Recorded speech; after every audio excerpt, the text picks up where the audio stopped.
like the street lights lit this town, like a fire in a blaze, gotta burn it down. Can't be afraid to leave this out. We got this far, don't know how. I see danger in your eyes. They know we'll burn down the night. Coming just like the sunrise. You know that we gonna light it up tonight. We gonna light it up tonight. We gonna light it up just like the sunrise. We gonna light it up.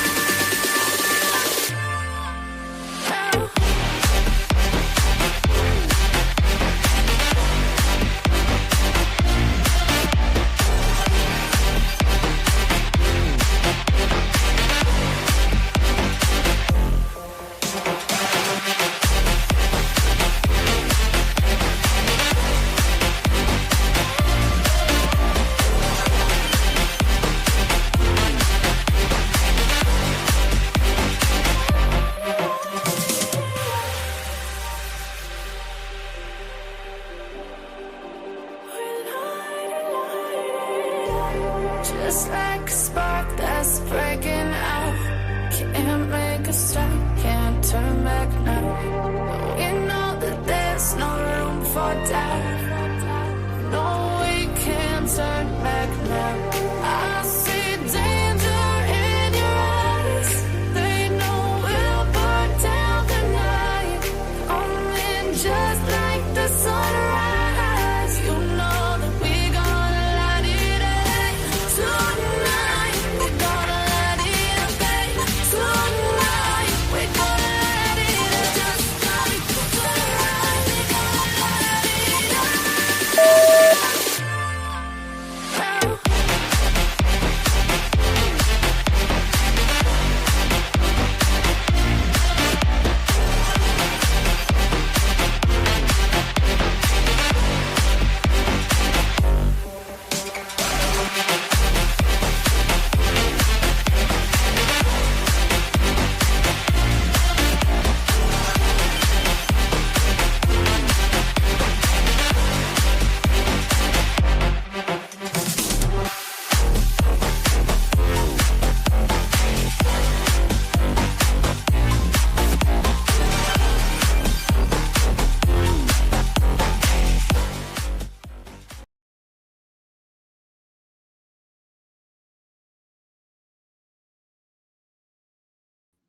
Hey everybody, I was muted. How's everybody doing today? Hopefully you guys are having a great Tuesday. It is the 21st of October and we're here to do a live over Kada Scott. So how's everybody doing? Welcome in, welcome in, welcome in everybody. Welcome in. I am going to just do something really quick because it looks like it's little old me in here moderating today. I could do it. I can do it. Thank you guys all for being here. I'm just going to make sure that I put this in the right folder. That way, in case anybody wants to watch this later, they know the playlist to go find it in. And then also, I want to save the live chat for you guys. So that way, if you're watching on a replay, you'll be able to watch it and have the chat. Okay. And then I put it on just subscriber only for 3 minutes or longer. That's usually what I do, just in case, you know, I need to be by myself. But welcome in, everybody. It's so great to see everyone. It's like a new crowd, you know. Sometimes, like when you go live at a different time, you get new people in. So welcome in, everybody. It's good to see everyone. So we have a couple things to go over. I will just go ahead and give like a brief synopsis of the case and everything. That way, if there are people watching and they are not sure who Kada Scott is or what the case is about, they'll kind of know a little bit of the gist of what's going on. But Kada Scott, she was a 23-year-old woman from Philadelphia, Pennsylvania. She graduated from Pennsylvania State University, Penn State, with a communications degree and had recently started working overnight at a senior living facility in Chestnut Hill, Philadelphia. In the days leading up to her disappearance, she reportedly received harassing phone calls, and she had told her family and friends that somebody had been bothering her. On the night of October 4th of this year, around 10 p.m., she went to work. She went to work her shift, the late night shift, at the facility. She went into work, was never seen again. Her vehicle remained at the facility, but her phone, her iPad, her keys, and all of her personal belongings were missing. It was just her car there. Immediately after that, her phone, social media activity, they all just ceased to exist. And that was, when there was a lot more concern for her because people were like, okay, maybe she didn't leave voluntarily. So investigators did their investigating, and they discovered that she had been in contact with a man identified as Keon King. He was 21 years old, or he is 21 years old. She was in contact with him the night of her disappearance. And her phone and his phone, it shows, were overlapping with the data when they they set up the cell phone towers. And you'll hear more about that today. So Keon King does have a criminal history of violent incidences involving another woman earlier in 2025. It was a kidnapping strangulation case, but those charges had been withdrawn when the alleged victim failed to, come to court. So you can't do much if they don't come to court, unless you're Nancy Grace. She has done that. She has prosecuted without people coming to court. So then on October, I think it was the 14th or 15th, he was arrested and charged with a kidnapping. First, he was charged with kidnapping in Kada's case. And then on October the 18th, police found human remains in a shallow grave behind the abandoned Ada H.H. Lewis Middle School in East Germantown, Philadelphia. Sorry, Pennsylvania. But DNA later confirmed those remains were Kada Scott. So the officers were at the middle school, and it's an abandoned old middle school, and they checked the perimeter, and they were checking. Apparently they left. They packed up and they left the scene. They thought that they had checked everywhere they needed to. And then somebody called in and was like, you need to go back out there. So apparently somebody knew, who Keon King was and what he was capable of and what he did. So I don't know if there's an accomplice or not, but somebody knew something.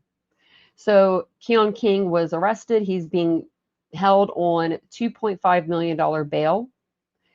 Prosecutors have charged him with more offenses. So he's charged with the kidnapping, stalking, and false imprisonment, and criminal use of communication facility, arson causing catastrophe, conspiracy, unauthorized use of an automobile, tampering with evidence, recklessly endangering another person, and receiving stolen property. And those charges pertain to his alleged of a stolen vehicle and its burning in connection with Kada's case. And you'll hear about that today in the press conference. But he does have a lot, and I think he actually has they're charging him again with the kidnapping and strangulation of that other woman. So he's going to be sitting pretty for a while. But let me see here. Okay, so let's go over to the DA comes out and they discuss the case. And let's see, let me pull this up here. I'm usually on camera. I'm just not today because, I just got out of the shower a little bit ago. I was exercising. Believe you me, that was not fun. Okay. If you guys don't mind, will you take a second, hit the like button if you guys don't mind. I do have another video to show you guys. I have to look it up real quick. I think, is it right here? Oh, it's right here. Okay. So somebody put this out, and we'll watch it after this video, but it says Kada Scott case takes another turn. So more people knew he was looking for Kada. So this girl, I guess I listened to like half the TikTok. It's 8 minutes long. But she comes out and she says some things about Keon King, and she knew him, I guess, personally. So we'll listen to that after we're done with this. Hey, Sailor, and welcome in, everybody. So no, there was just one body found as far as I know, but it looks like so she was in a shallow grave. And yesterday, I believe it was yesterday, I heard that they had found more bones. So there's even more remains. So apparently, I'm guessing that all of her remains were not in that shallow grave if they found more out there. So, but we'll listen to them. And I think they even talk about it in here because I listened to this yesterday or day before. Yeah, yesterday. So let me play this here. See when they actually go up to. Oh, he goes up pretty quick.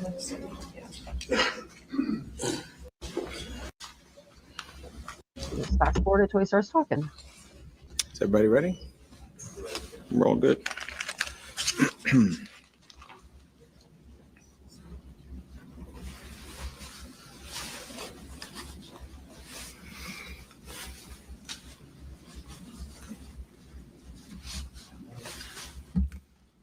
Thank you all for being here.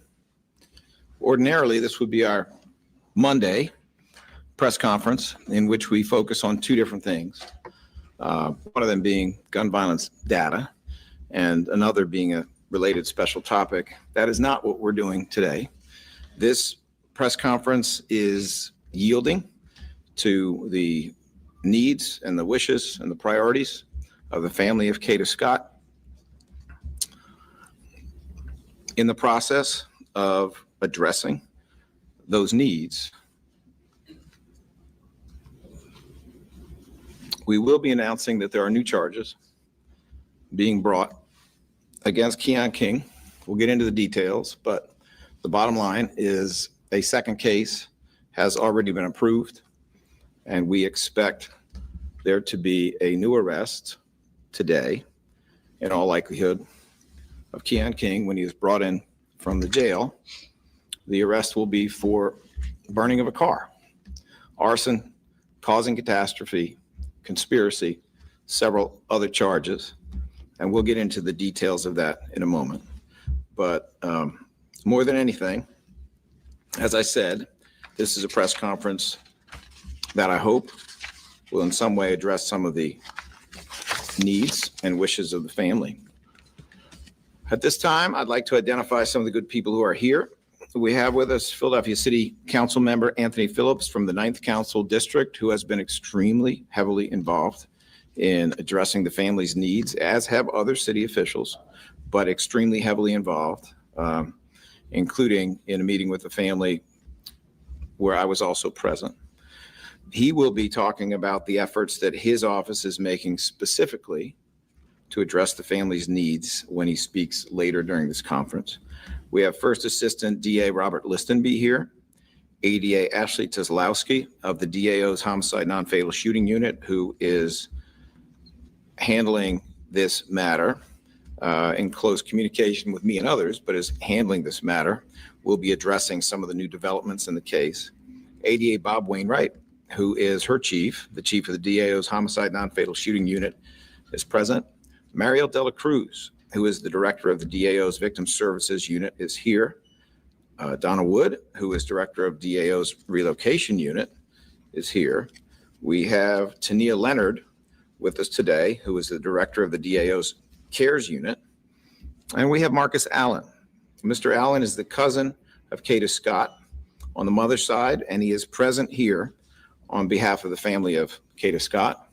While he will not be reading it, he will be standing with us when a statement from the mother and father of Kada Scott is read today. That statement will also be put up on the screen so that you will have the text of it.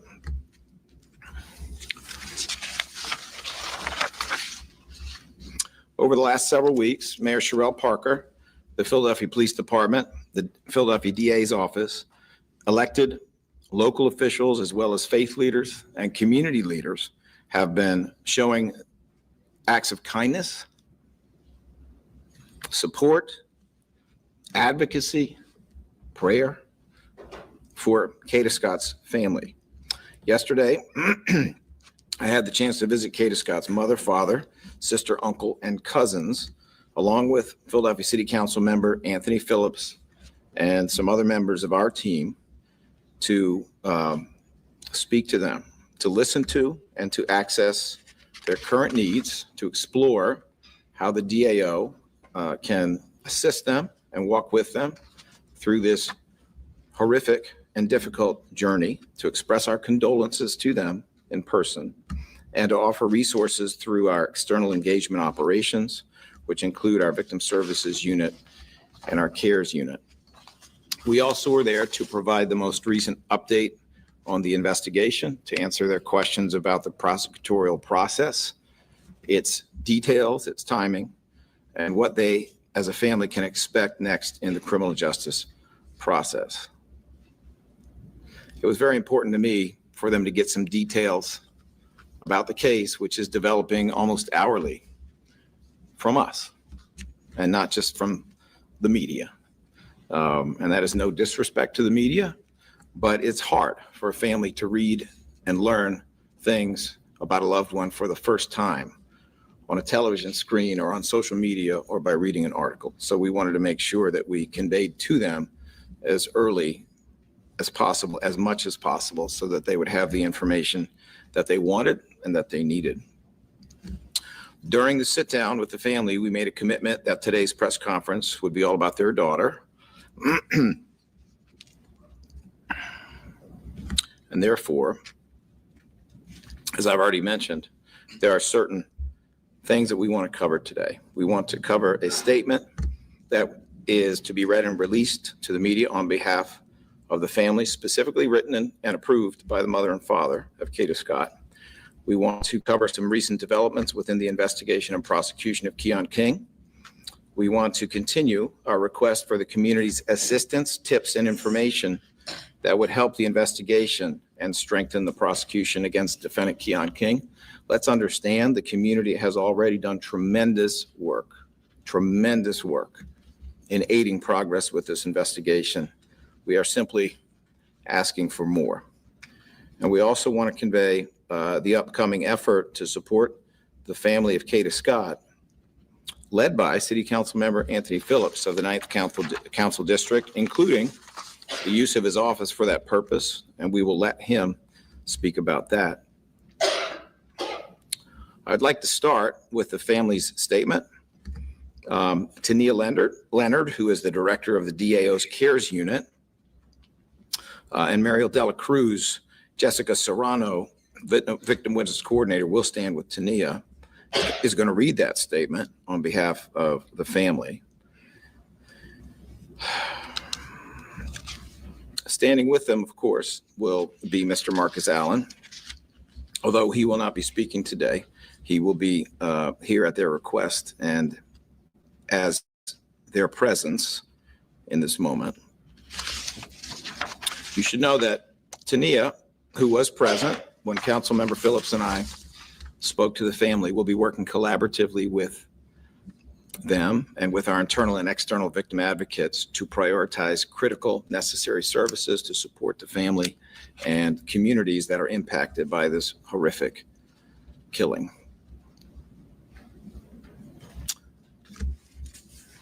Tania Leonard and friends.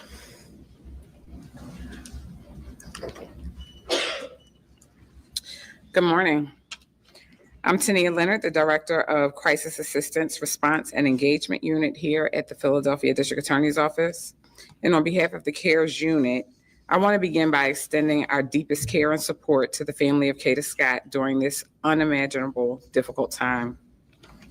CARES was created to stand with families who have experienced this type of tragedy and to walk beside them, help them access the support they need, and ensure they are not alone in days and weeks ahead. Yesterday evening, members of our team met with the mother and father of Kada Scott at their home alongside the district attorney to offer our continued presence, resources, and support as they navigate this profound loss. At this time, with the family's permission, We'll share a statement prepared by Kada's mother and father as we stand in solidarity with the family as a unit, as victim advocates, and as an office during this journey of grief and healing. Today, we'll say her name. Tomorrow, we'll say her name. And forever, we will say her name. It is with profound sadness that we share the tragic passing of our beloved daughter, Kada Scott. We kindly ask for space and privacy at this time as we process the heartbreaking events of the past few weeks. Our hearts are shattered, yet we are deeply grateful for the outpouring of love, support, and prayers from people across the nation and around the world. Please continue to keep us in prayer as we navigate this unimaginable loss.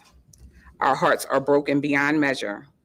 We are profoundly thankful to every person who shared Kada's story, joined the search efforts, prayed with us, and stood by our family during this devastating time. Your compassion, love, and strength have carried us when we could not carry ourselves. Kada was deeply, deeply loved. Her light, kindness, and beautiful spirit will forever remain in our hearts. We also wish to extend our heartfelt gratitude to Mayor Sherelle Parker, the Philadelphia Police Department, all first responders, local volunteers, community organizations, and media outlets, as well as everyone who worked tirelessly to help find our daughter. Although the outcome is one no parent should ever have to face, we remain thankful for the unity, leadership, and love that surrounded us through it all. As we continue to grieve, our family now seeks justice for Kada. We place our full trust in the Philadelphia Police Department and the Philadelphia District Attorney's Office to ensure that the truth is revealed and that those responsible are held accountable to the fullest extent of the law.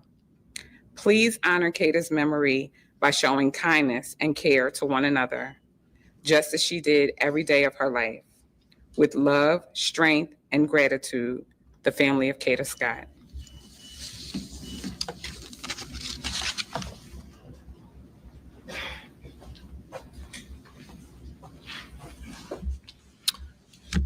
Thank you, Tania Leonard.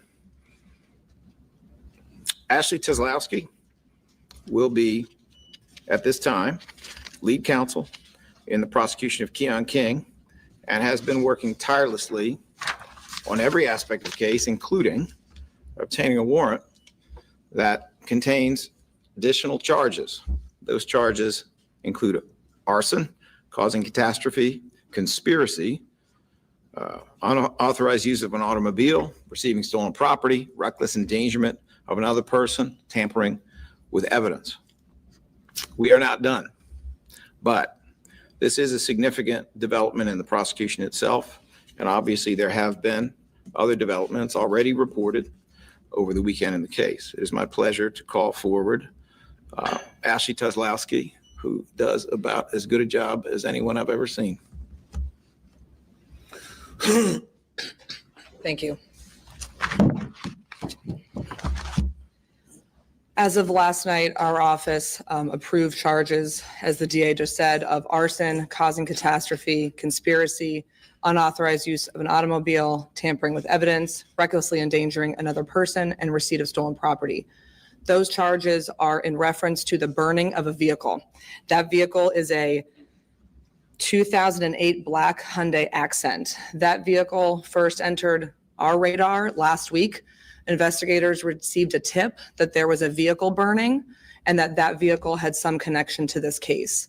At the time last week, when investigators went to the location where the vehicle was burned, that vehicle was no longer there. It had already been towed, compacted, and was in a junkyard.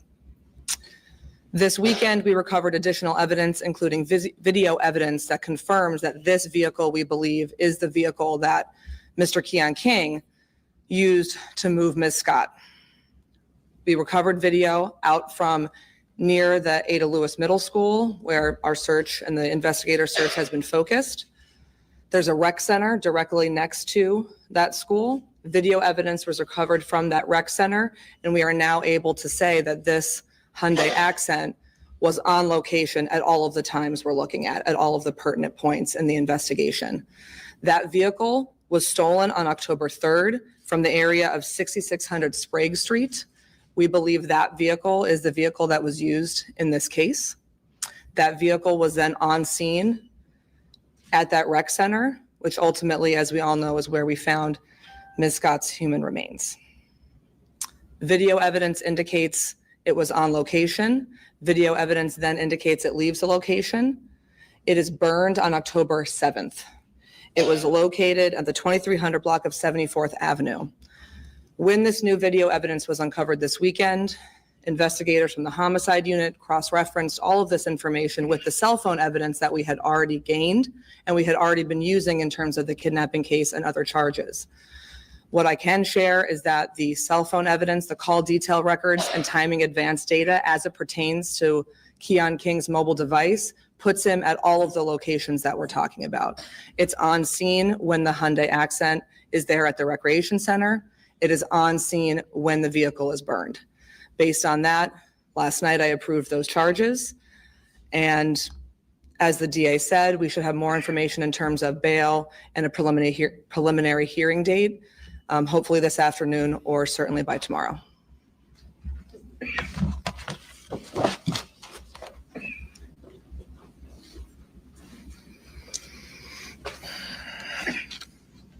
There's no documents yet. I've been looking every day. Thank you, Ashley. Appreciate those details.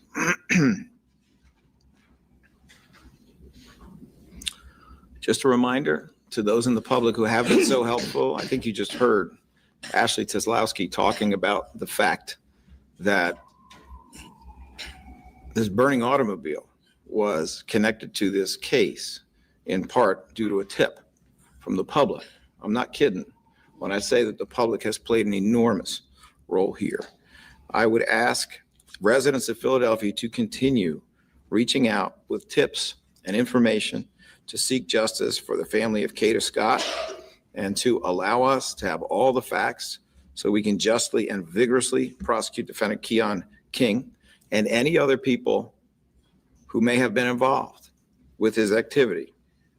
Philadelphia Police Department can accept this information at 215-686-TIPS. In other words, 215-686-TIPS. You could also call the DA's office at 215-686-8000, and we will make sure that your information is considered as an aspect of this investigation. It is now my pleasure to introduce Philadelphia City Council member Anthony Phillips of the 9th Council District, who has been on this, along with other city officials, to include Mayor Sherelle Parker, Police Commissioner Kevin Bethel, Council President Kenyatta Johnson, faith leaders, members of the faith community.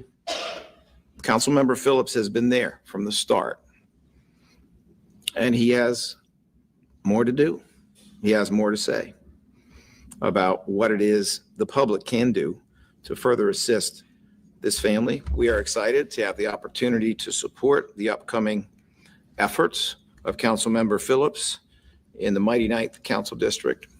And we are also delighted to continue our collaboration and partnership with him in many other ways as well. Councilmember Phillips.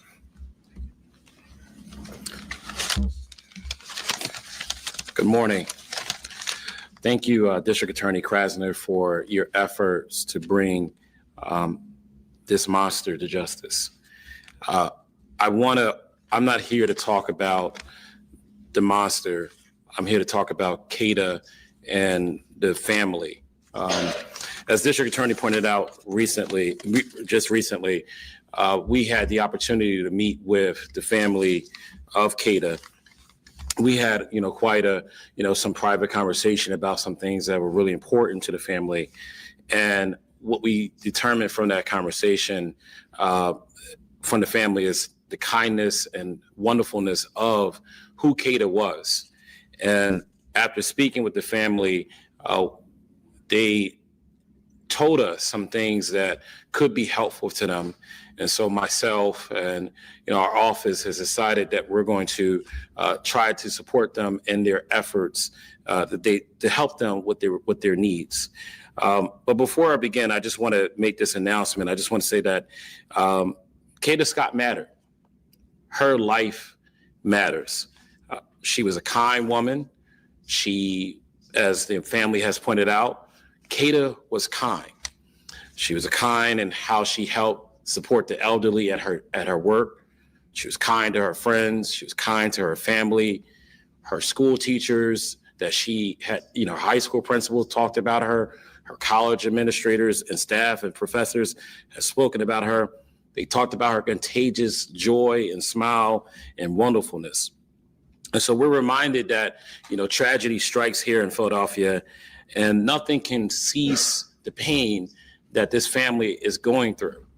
But what we can do as a city, and what we've been doing for the past several weeks as a city, is showing our kindness to this family. Because Kada is someone who could have been our sister, our cousin, just someone that is a friend or family member in our lives. That decency is something that we know throughout our lives, and it could have been anybody, any one of us. So I want you to know that because of that, Philadelphia cares, and because the family has asked for us to show kindness, to leave her legacy of kindness in a way that is shown and demonstrated.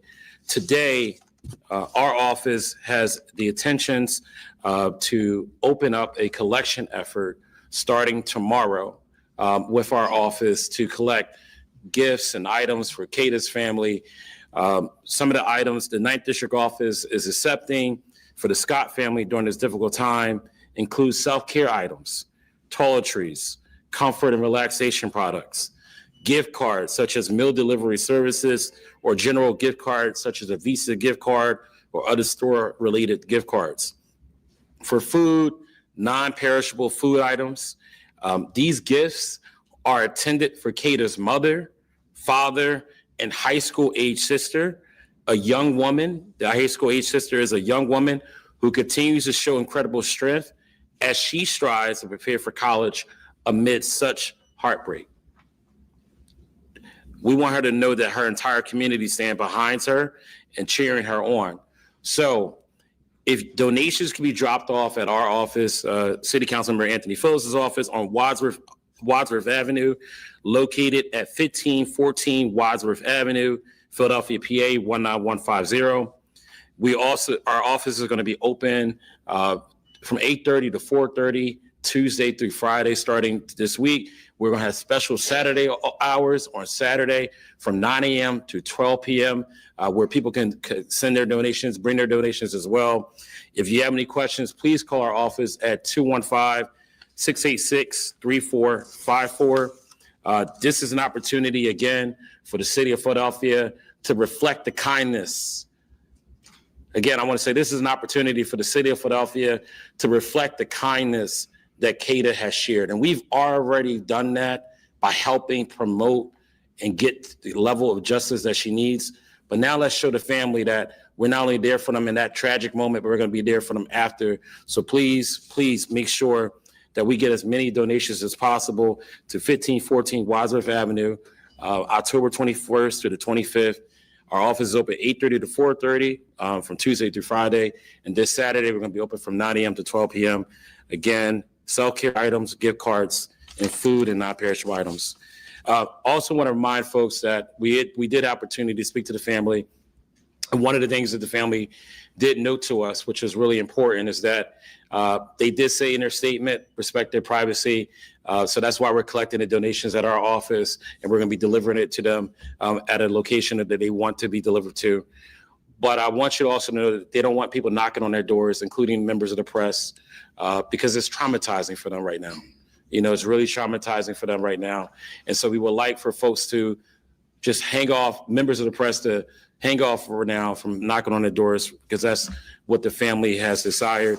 And I just, we want to make sure that we respect their wishes. All right. Thank you so much. Thank you so much, Councilmember Phillips. All right, at this time, we will go to questions. I would say this, as I look at this list, this is about as long a list of journalists as I've seen in quite some time.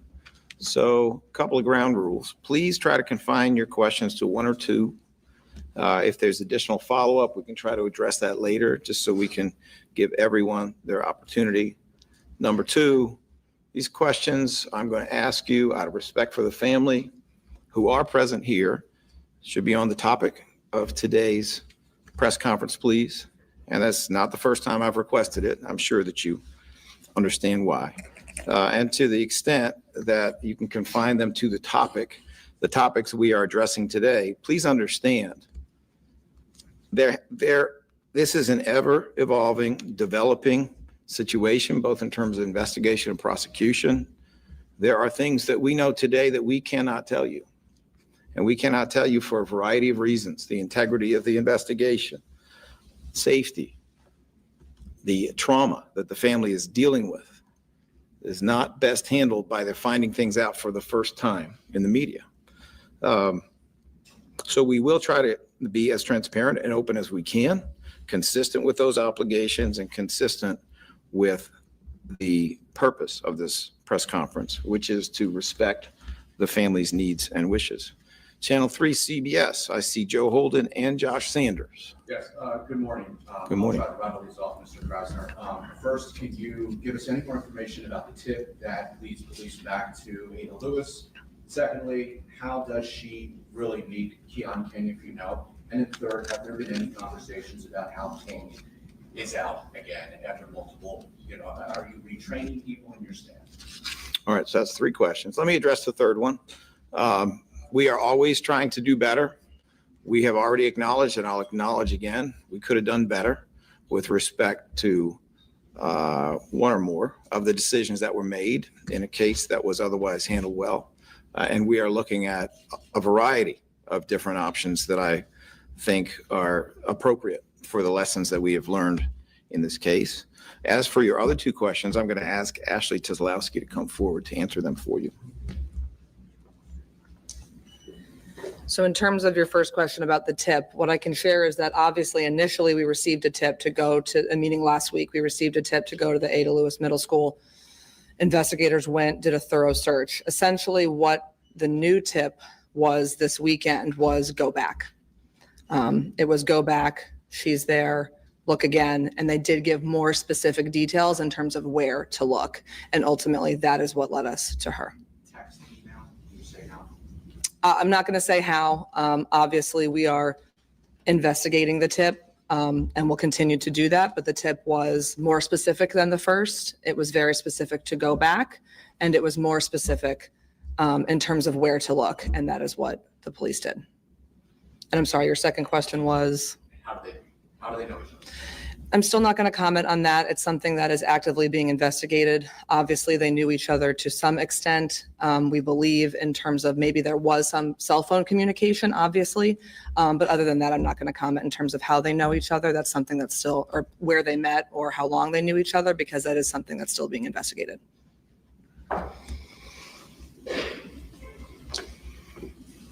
Channel 6 ABC, Tarhonda Thomas. Did I pronounce?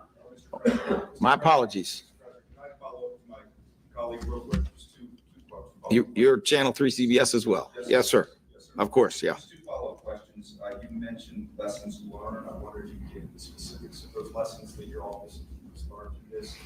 And my second question is, does this tipster have any relationship? All right.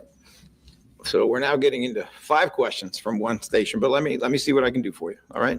I'm not going to get into all of the specifics other than to say that we have already discussed in this office the value that we have seen for certain kinds of cases in specialization. It's something that we have done before in changing the way things have been done literally for decades in this office. I'll leave my comment on that point there. Your second question again, sir?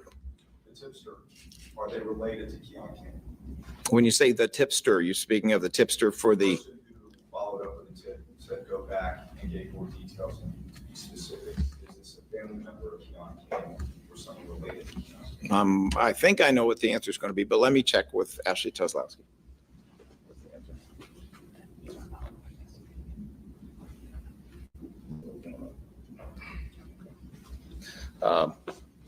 Well, that answer is a little different than I expected. The answer is we don't know, and we are investigating it at this time. All right. Taronda, I apologize for mispronouncing. I want to make sure, point of clarification, has the medical examiner officially confirmed that this is Kada Scott, made a positive identification? And then my second question is, going back to the case in January related to this, who withdrew the charges? Was it something that the PA's office did, the judge? Make that clarification. So as for your first question, it has been confirmed that these are the human remains of Kada Scott, and that has been confirmed by DNA. I believe that's also been reported. There was some erroneous reporting that it was quick DNA. It was actually not quick DNA. It was the regular DNA. So that is resolved. And I'm sorry, your second question? The second question was about the withdrawal of the charges with the January case. Who decided to withdraw those cases? Was it something done by the judge, the district attorney's office? And just as it relates to the witness not showing up, would it have been sufficient if that witness, for instance, gave a statement to police that was on video? Was that something that was there and not able to be used? So Ms. Thomas, this is something we addressed previously. I'll go over it again in summary form, but this is a situation in which there were actually two witnesses. There was a complainant, there was an eyewitness. There were good efforts to have the case prepared, to contact them, to speak to them. There were good efforts to subpoena them. Nothing is perfect in this life, but that was all handled well. The case was marked must be tried by a judge at the first listing when these witnesses did not appear. Neither one of them appeared for either one of these two listings. That is a judicial decision. It is not our decision.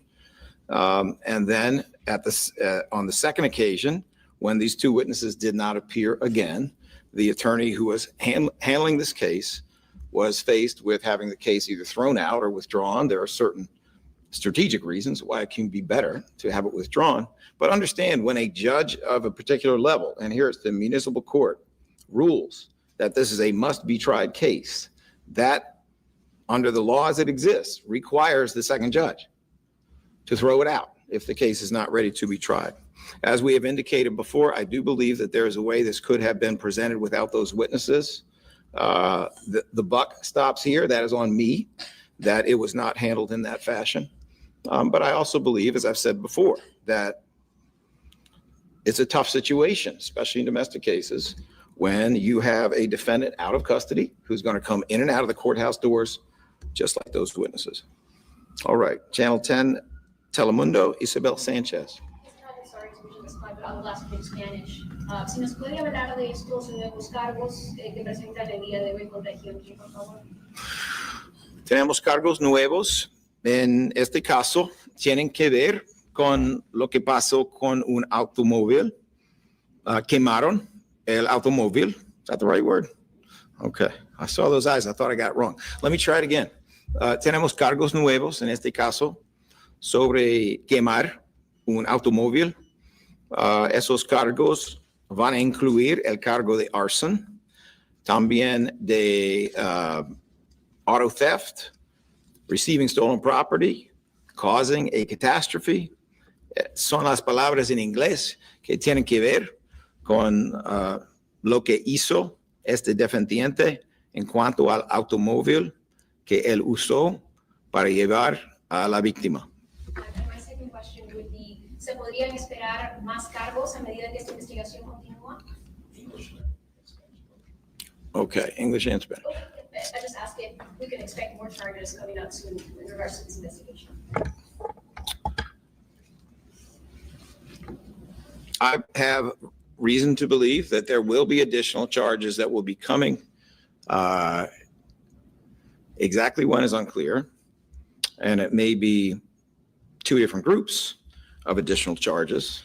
But yes, we expect there to be new charges. En español, yo creo que vamos a tener más cargos. En este caso, posiblemente en dos grupos, no puedo decir precisamente cuándo, pero van a venir en este caso. Thank you. Channel 10 NBC, Aaron Baskerville. A lot of questions have been asked that I want to ask, but I got two. Because off the top, you said a second case is approved logistically. Is that a different case, or is that the other charges you're talking about? Is there a whole other case or another person that you're looking at? You say second case, or did somebody, a victim, come forward? What does that mean in the second case? When I say a second case today here, what I'm talking about is that this arson of this automobile is a second case. Please remember that these events didn't all happen in a 30-minute period of time. These happen on different days in different places. They involve different activity. You know, the theft of a car, the burning of a car is different than a kidnapping, for example. So what is happening today is the initiation of a second case that will not only require a second set of charges and arrest, for which the defendant is going to be brought down from custody. It'll require a second bail hearing. Some of the process may occur at the same time in terms of the prosecution itself, because it's part of a larger story. But what we are announcing today in and of itself is a second case. Could there be additional cases if there are other victims who come forward? Yes, there could be additional cases if there are other victims who come forward. There could be additional cases as more evidence develops and we have probable cause to bring more charges for things that happened over this period of a few weeks. Nobody else stepped forward so far, other victims or anything like that? I'm not going to comment on that at this time. My second question is kind of more of the timeline. So just in my head, there's a lot of information. October 3rd, the car is stolen. We believe Mr. King stole that car, and then obviously she disappears October 4th. Then October 7th, the car is found burned and I guess towed away. At the rec center, is the car after it's stolen, or October 4th, is that the car that's used? We believe that Kada is in with Mr. King and they're at the rec center. When are they at the rec center? In between that October 3rd, when the car is stolen, and October 7th, when the car is found burned. Well, I think you raise a very good point that the timeline is a little bit complex and confusing. And especially if you're talking about more than one car being used in more than one place, it's probably helpful to go through that timeline. So I'm going to ask Ashley Teslowski to come forward. And even though, we've been talking about this so quickly that we sometimes don't slow down to identify exactly what place, exactly what car, I'm going to ask Ashley as best as she can to explain this as if she were explaining to people who didn't know anything about it. So in terms of the timeline, you pretty much got it accurate, meaning the car was stolen on October 3rd. Obviously, Ms. Scott goes missing the next day. That vehicle then, we believe, immediately goes to the rec center. We believe it remains there for about a day and a half until it then leaves and the car is burned. In terms of what the video showed or what we know about what happened there, I'm not going to comment on. I think there will be an appropriate time for those details to come out, and that appropriate time would be at the preliminary hearing when all of the evidence is presented. But in terms of a timeline, you had it right. October 3rd, the vehicle goes missing. October 4th, she goes missing. We then pick up the vehicle at that location where it remains for about a day and a half. It then leaves and is burned the next day on October 7th. Mr. King stole that car, or did somebody else steal that car and he happened to just be in it? I don't want to comment about what I believe happened. All I can say at this point is what the evidence that we have. And what I can say is the evidence that we have is that Mr. King's phone is on location when that vehicle is at the rec center, and it's on location when the car is burned. That is what we know right now. Was it on location when it was stolen? We have it in the area, but we do not have it on location. That's not to say he wasn't there. All we can do is look at the cell phone evidence that we have in terms of when calls are being made and when data can be plotted, if that makes sense.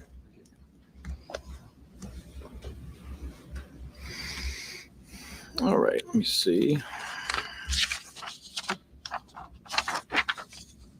Channel 17, John Leonard. Do you have any questions, sir? Thank you. 29 Fox, Kelly Rule. I think actually someone answered this, but the video evidence from the rec center, are you able to say if that shows anybody working with King? Or can you comment on, additional suspects of it? Well, let me just note this, and then once again, I'll bring Ashley up. But you may have noticed that we're charging conspiracy with reference to the arson. Now, that's a separate place and time, but we don't bring charges unless we have probable cause. That means someone else is Let me involved. now ask Ashley to come forward. My answer is essentially going to be the same thing, right? I mean, obviously we did charge conspiracy. So at this point, we do have reason to believe that other people may have been involved after the fact. But in terms of who those people are and the level of their involvement, I'm not going to comment at this time. It's very much still being investigated. And you mentioned that the car was towed and impounded. Is it believed that King had anything to do with that, or that was just the community making calls saying like, There was a 911 call that a vehicle was on fire. So police did respond to it. The fire department responded to it, ruled it an arson, and then at that point, when they were finished with their investigation, the car was demolished. It was burned, so it was taken and towed and compacted and demolished before they could pull evidence from the car? yes. Well, and I'll say when we got there, it was completely compacted, right? What the tow company had already done or what the junkyard had done had already been done. With that being said, the car had been completely burned. And in terms of being able to tell what happened, the fire department was able to say it was an arson, and we're also able to have video to kind of piece things together. So there's no question about what happened. We were able to determine that. Thank you. All right, let me see. Kristen Johansson, KYW. Two questions. One's for Ashley. How does the car play in the gold Camry play in then to this? Because we're gonna have to say something about the gold car. Yes. So what I can say at this time is that at the point where the Hyundai Accent is on scene on video at the rec center leading up to, all of the events we're talking about, the other car, the Toyota, is there as well. And we believe the people in these vehicles are working together. And then the other thing is how much, as far as volumes, how much surveillance video is it? Because I know there was a lot of verification. So how much, it's hard probably to quantify, but. We have extensive amounts of video information at this point, and it's still being retrieved as we speak. And I expect there will be more. It is a lot of video. What I can say is that, initially when the video was recovered, they were reviewing it kind of in real time as it was being recovered. And that's the information I'm basing this all off of today. There will be more, and there is more, and their detectives will continue to go through all of the video. It's a lot of video. And then for District Attorney Larry President, there's obviously been a lot of criticism of your office and how your office handled this case, and also additionally how bail was handled in general.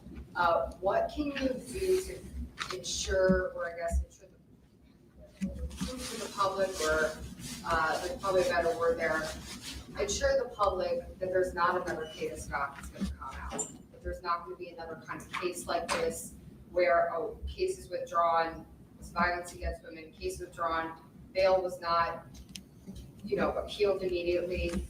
It seems that you're putting the blame on the judges for that. How can you ensure that there's not going to be another Kada Scott? Well, actually, I think it was pretty clear that I wasn't putting the blame on the judges. I think I was pretty clear that I was blaming the existence of cash bail. And systemically, we all have to try to do better. The Commonwealth of Pennsylvania should stop making money off of bail. And they should go to a system that is much more effective, one where truly dangerous people remain in custody. And that has worked for more than 3 decades in DC. And that is about 12% of defendants. And where the rest of those defendants are not required to pay money because for the most part, they face much less serious charges. And the only reason they're in jail is because they're broke. The bail system is broke. That should be fixed. That was not a criticism of individual judges. That was a criticism of that system. What I can tell you is that the buck stops here. We recognize that there are some things that could have been done better in this case. From the moment this occurred, we have been looking at ways that we can improve our systems because we have to be open to systemic change as well. And we will have further announcements about that in the future. So have you done any policy reviews or looked at anything? We are, anything specifically you can tell the public about that? we are actively looking at ways that we can do better. It is, it's everybody's view of this is always clear. When you're looking back and you have fuller knowledge, nobody's view is quite as clear, whether it's a judge setting bail or it's a prosecutor making a decision, nobody's view is quite as clear earlier. We need to try to change that. We need to try to find ways to be better at making sure that there are as few errors as possible and that there is as much protection as possible, especially in the current environment women face. Jesse Bunch, Philadelphia Inquirer. So this is also about how prosecutors handled King's prior cases. We're seeing a warrant assigned on King's second case, the kidnapping charge on January 19th. And King would be arrested and charged with that 7 months later by in February, King would have had to appear in court for that first assault case from December. So I'm asking, why wasn't King taken into custody in February at the CJC if he had that open warrant out for him for the kidnapping charge? I have to admit, I lost track somewhere in the middle there, and I don't say that to be in any way dismissive. Can you just say that again, please, so I can make sure that Ashley and I hear your points? So for King's case in February, for the charges from December, in between that, there was a second case open against him, the kidnapping charges from January. So there would have been an open warrant when he appeared in court in February for a different case, at least in my understanding. So we're just wondering why that was he not arrested and charged until April? Let me see if I can help you with that.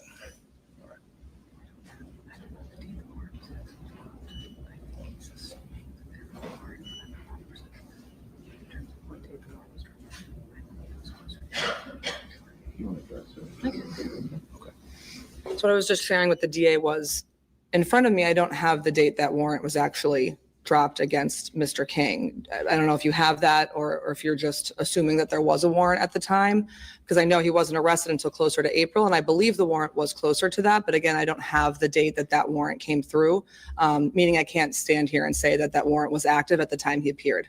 I don't have that in front of me. We saw January 19th. I'm not saying you're wrong. I just don't have it in front of me. In terms of when the warrant came through, I don't know. But obviously, once he was arrested, bail was set at that time. All right, let me see. Tom McDonald, WHYY. I know you don't have a specific timetable, but in similar cases like this, where there's a homicide in question, how long does it usually take for the results from the autopsy to move forward so you can charge? I think that's a great question. I'm just trying to, consistent with our need to protect certain information and provide certain information, I'm just trying to figure out how much we can say to answer that. If you don't mind, I'm going to huddle up with Bob Wainwright and with Ashley Teslowski and see what we can say.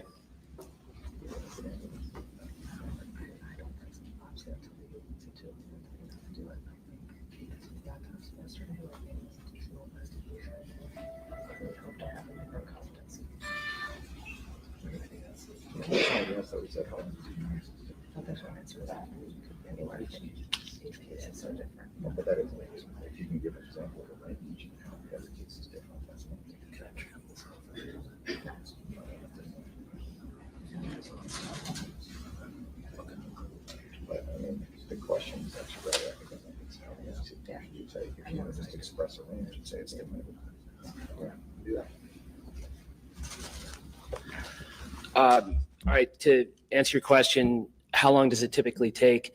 It typically takes a short amount of time when the incident happens and the body is found immediately afterwards. Cases like this, it may take longer. So there's really no exact answer to that. And what we all know is that Kada Scott's human remains were found 2 weeks after she went missing. So it is not, there's no, what I can tell you also is that the medical examiner's office is actively working on this, and we're waiting on a cause and manner of death, and we should have that information as soon as possible.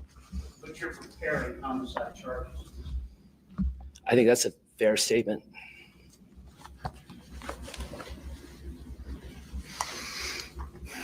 All right, let me see. Sherry Stone, Philadelphia Tribune. I guess it's too early to understand the manner of death. Like, were there, did the shooter, did hit him in the head? We don't know that yet. What I can say is we are not in a position to convey that information at this time. There is a very serious forensic effort here to get it right, and we don't want to get ahead of that. But as soon as, consistent with the family's needs and wishes, as soon as we are able to confirm precisely the answer to that question, it will be communicated either in a courtroom or in terms of press availability, once again, in consultation with the family. Jack Tomchuk from the Metro. Kind of following up on Tom's question, I guess, I think readers might think, why acting on murder charge control, that just waiting for the medical exam or marijuana, because, you said there remains a thing confirmed DNA. Well, I will say this, I am confident that homicide charges will be brought. But I also have an obligation to follow the law and uphold the Constitution. And that means we don't take shortcuts. We don't make assumptions. We confirm all the facts before we figure out the legal conclusion to be drawn. So we will be proceeding with homicide charges when we can very precisely confirm everything we need for probable cause. And we will do so as quickly as we can once we have confirmed what we need to establish probable cause for that particular charge. All right, Mr. Dean from the Trace. Yes, blame the bail system, if you will, for the previous case that Will King. Then in the second breath, he said,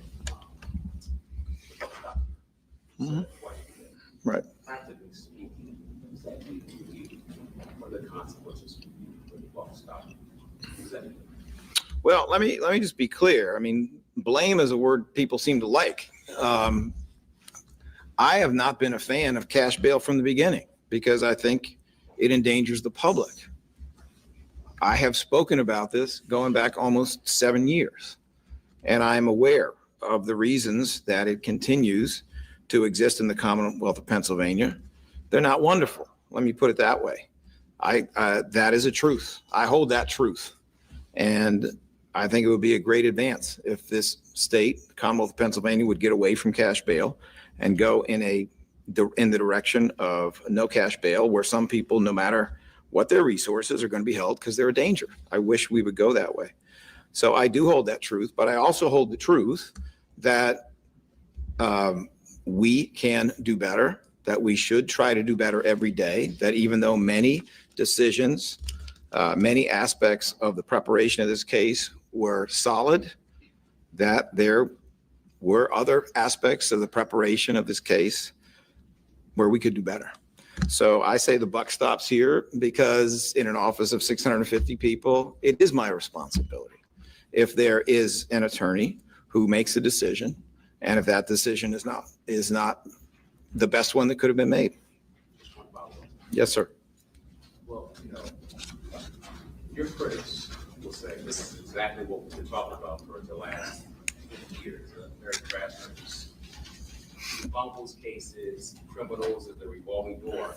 There's office with criminals coming in and going out back on the street. This is exactly what they're talking about. And you're running for re-election for third term. Should this be? Should this be on the ballot? Should people consider how this case was handled when they go into vote on November the 4th? Well, your question is fundamentally political, and I'm not allowed to answer political questions using city resources. It's an ethical violation. So I will respectfully pass on that question. Dan Horan from Philly FPV. Did I get that right? Yep. Yes, sir. One question. You guys stated that the car was there for about a day and a half in between the elementary school and the rec center. Does King's mobile phone data show that he was also on that location for that duration of time?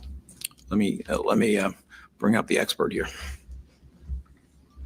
So again, I'm not going to go into specifics about what occurred during that time. However, what I could tell you at pertinent points in the video where we believe he was there, his cell phone evidence also puts him there. So it's not the entire time, but at the pertinent points where we're looking for him to be there, his cell phone puts him there, if that helps. Thank you.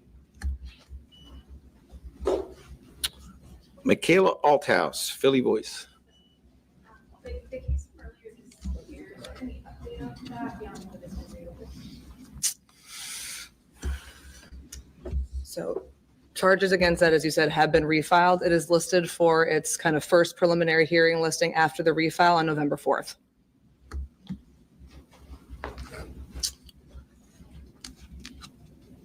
Mr. Cipriano, big trial.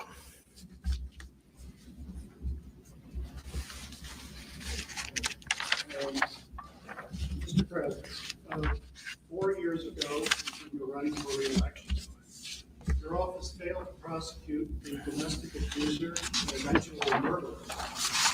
Hispanic mother, Gladys, or, Mr. Cipriano, questions are about this press conference, not about your wandering view of the planet. Do you have a question that goes to the subject matter here? And here we are 4 years later, and you and your inexperienced team of quote superstars that they repeatedly bragged about, comparing them to Jalen Hurts and Saquon Barkley. By their incompetence, inexperience, or ideology blows of your rhetoric are directly responsible for the death of a promising black female Kada Scott. How many domestic violence murders does the city have to endure, sir? How many more grieving families will have to go through the same type of tragedy before you again, you're a failed civil rights lawyer, not a prosecutor? Sir, putting aside your wildly disrespectful approach to what's happening here, your complete absence of kindness and compassion, which is exactly what is contained in this request from the family. Putting that aside, I would bring you back to this. Please honor Kada's memory by showing kindness and care to one another, just as she did every day of her life. Thank you, sir. Yeah, I've got a second question, sir. You took 5 from CBS. Where you go? So where'd you go? Wake up at 3:30. It's like some of these bail magistrates don't want people woken up at 3:37 in the afternoon. Who'd you have to wake up?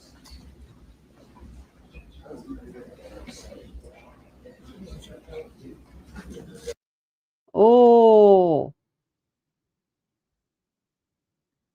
good golly. Wow. Wow.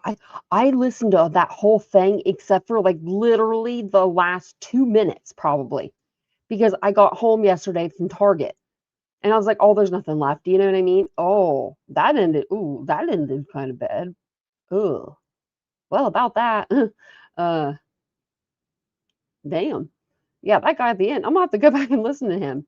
But so basically they did find a burning vehicle, a 2008 Honda Accent, and the prosecutors believe that it was used to move Kada to various locations, including the vacant middle school in East Germantown, where her remains were found. Um, police say that they believe that Kada died within 20 or 30 minutes after she left work on Saturday, October the 4th. So I don't know how they got that down to that, but apparently they have video. They have video surveillance of him all over the place. So that's going to come in, key. So they have him charged with arson. Let me see, arson, causing a catastrophe, conspiracy, and then they have other related offenses too there. So he's charged with a lot of stuff. He'll be charged with her homicide, I'm sure, any minute now. I'm hoping that they're going to put out the documents before the preliminary hearing in November, but they may not. But I would think after they charge him with the homicide, that would be one of the last charges maybe for him. And then they would go ahead and let us see what they have, in the affidavit. But I'll keep looking. Yeah, I'm glad that it was quick too. I mean, I don't know what exactly he did to her, but he didn't keep her very long. I wonder. So I'm gonna put this video out here soon because I have cleaners coming. But there's a girl that's saying like all this stuff about how like Keon King was the pharmacist, if you know what I mean, around that area, and she lived by Kada. And so he had asked her once, like, do you know where Kada lives? And she said, yeah, she lives like right in my backyard pretty much. So he was asking about her. I did find out that he was following her on Instagram. So on our next live, we'll do a big deep dive into all that. But I will be live tomorrow, probably afternoon sometime, and I will see you guys all then. I have some cleaners. They were supposed to come last week, and they came, and they said that they buzzed us, and our buzzer didn't work. Don't think so. Buzzer works. Plus, the door down there is brand new. They haven't given us the key yet, so it's still open. Like, it's still able to be opened. So I'm like, what are you talking about? So they're coming today. They said they'll be here between 4 and 6. So I'm going to jump off here, make sure the dogs are okay, make sure this house looks decent, It looked decent before my live, but I've been in here for an hour, so there's no telling what those guys did out there. And somebody's barbecuing. I'm sitting by a window right now, and I can smell it. So whoever's barbecuing, invite me over. I'm friendly. But thank you guys so much for being here. Have a great Tuesday, guys. Oh, thank you so much, Ladybug, for the 1999 super sticker. Thank you so much. I appreciate that more than you know. Thank you. Thank you, Laura. I appreciate you guys being here every day and hitting the like button. It does help the channel grow. And I'll be back tomorrow with some stuff to talk to you guys about. So have a wonderful day. And I might be back tonight. You never know, but I doubt it. Since I did a day live, I'm going to try to just do one. So I will see you guys all tomorrow. Thank you so much, Ladybug. Thank you guys so much for being here. And I will see you guys later, later today or later tomorrow. Bye, guys.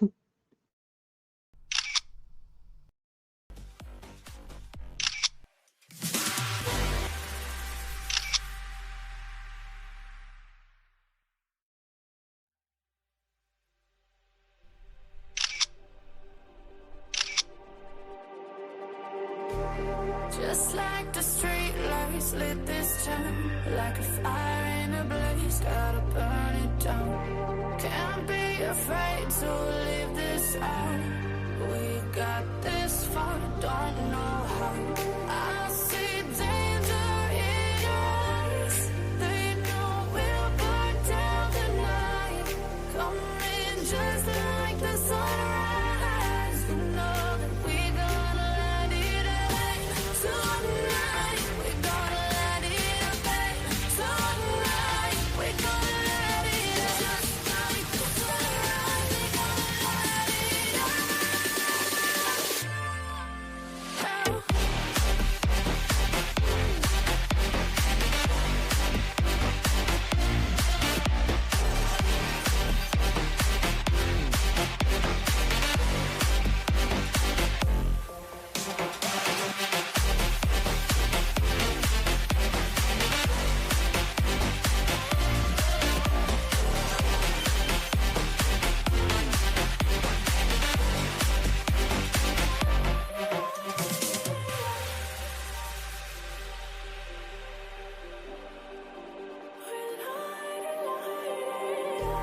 Just like a spark that's breaking out. Can't make a stop, can't turn back now. We know that there's no room for doubt.